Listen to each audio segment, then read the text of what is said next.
This video is going to be going over something so rare that some of you might have never seen them before. It's the secret mystery events that can appear when you're doing your chaos runs. These mystery events appear at unidentified areas under very specific and unlikely conditions. You won't be able to see them listed anywhere either because they can appear no matter what world you're doing. And I'm not including Aether Eater's Treasure Trove in this because that event appears actually pretty frequently. It's like once every few chaos runs you'll see that. This one's a lot more rare. Over all of the chaos runs I've done since this game started, I've seen them a total of 3 times, which is not a lot given how many chaos runs I've done. We'll go over what the events are, their rewards, and their spawn conditions. While these events are incredibly hard to find, what's not hard to find is massive discounts on your spending at lootbar.gg. No matter what you're looking to pick up, Lootbar provides it fast, secure, and at a more affordable price, with 24/7 customer service and refunds guaranteed.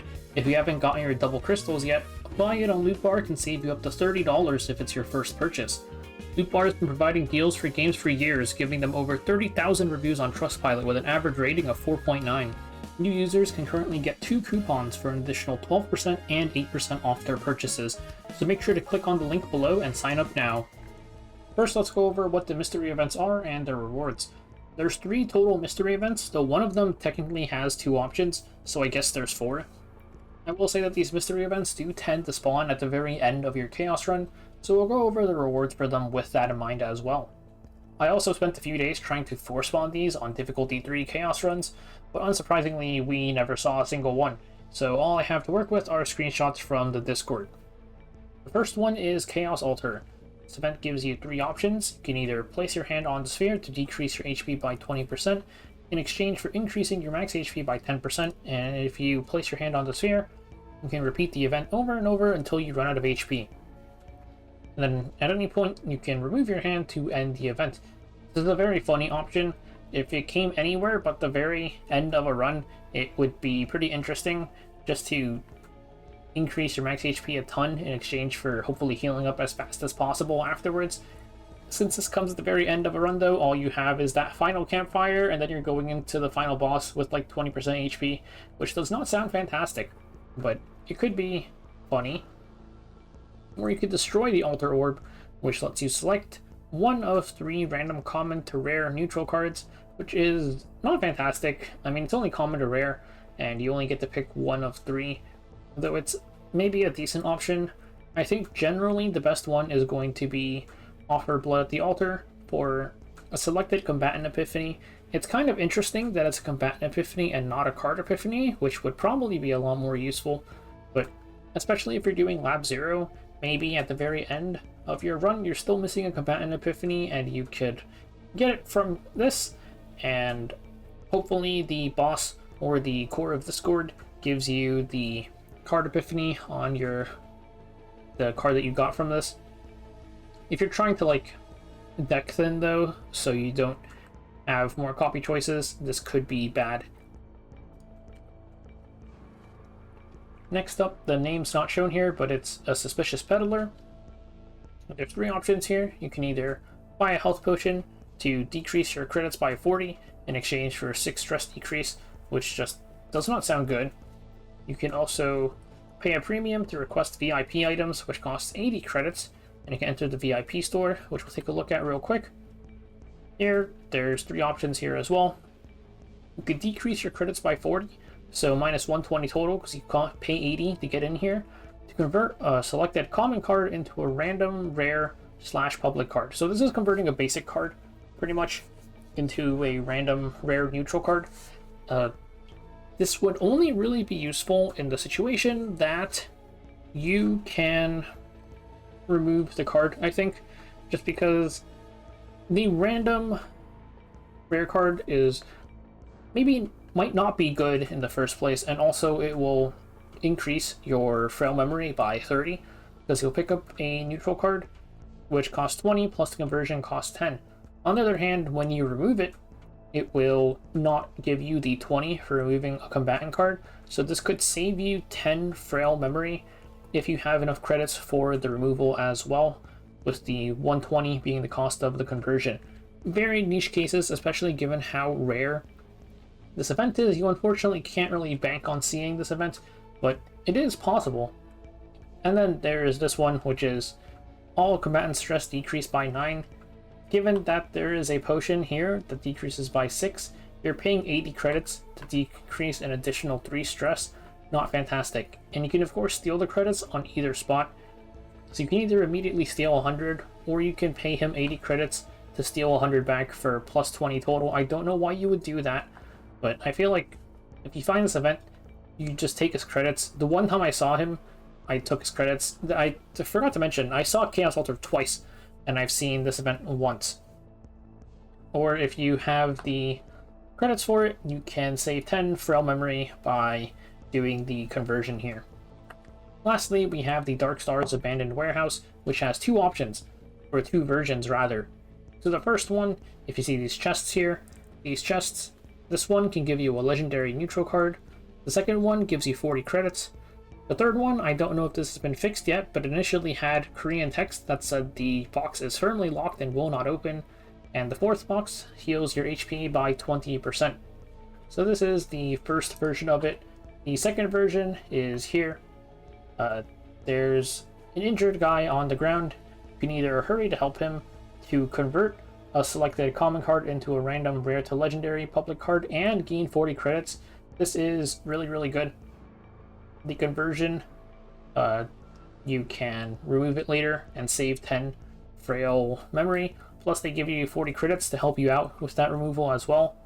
You can also search the Dark Star pouch for 180 credits, or you can increase your max HP by 10 and heal your HP by 10. You also have the option of just killing him, and if you kill him, then you get 40 credits plus a random rare item. So, like I mentioned, same thing as with the shop earlier.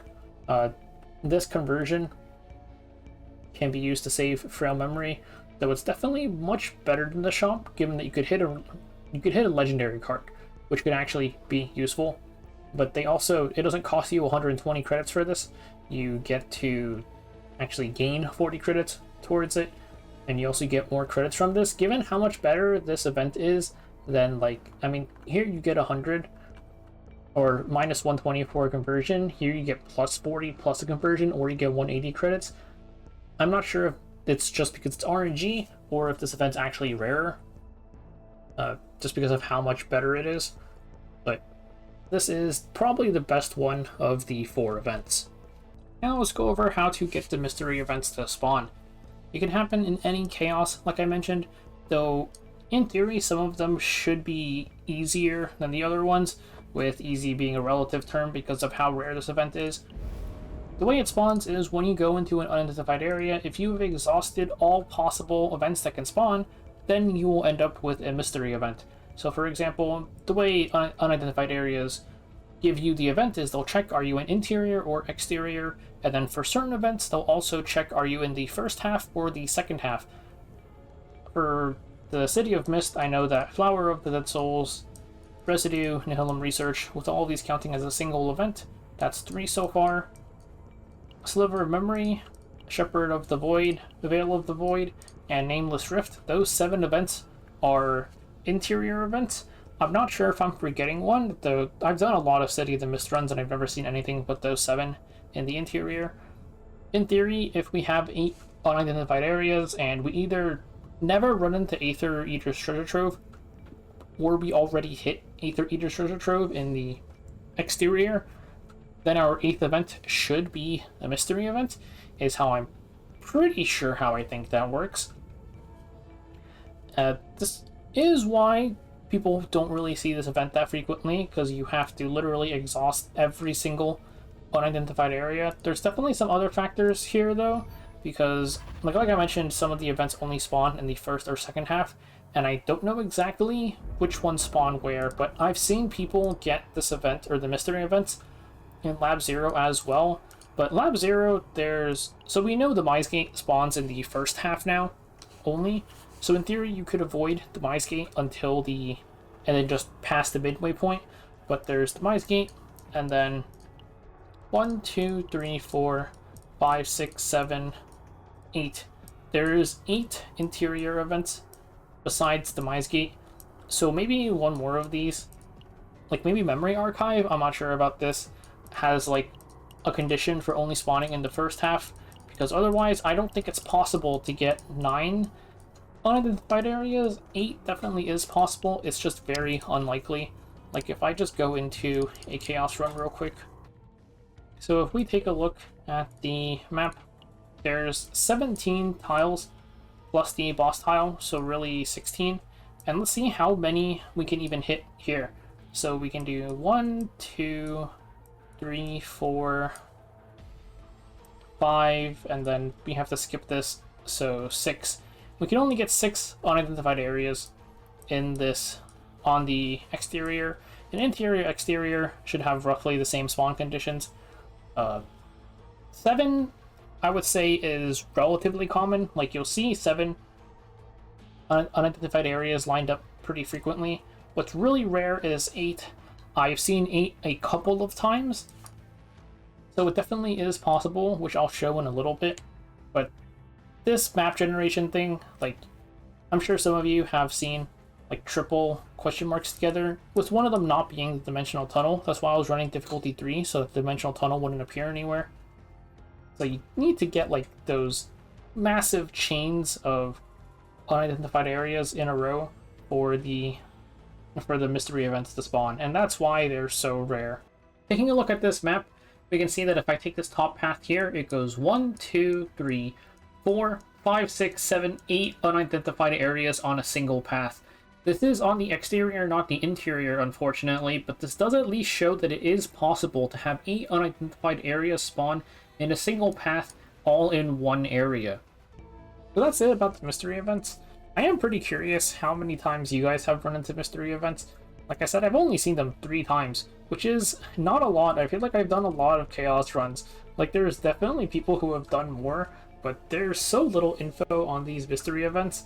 It's just kind of funny that they had to add these failsafes in case the map generation decided to spawn too many unidentified areas for the game to give you without giving you a repeat. So they just gave you these mystery events. Anyways, that's it for the video, and let me know how many you guys have seen.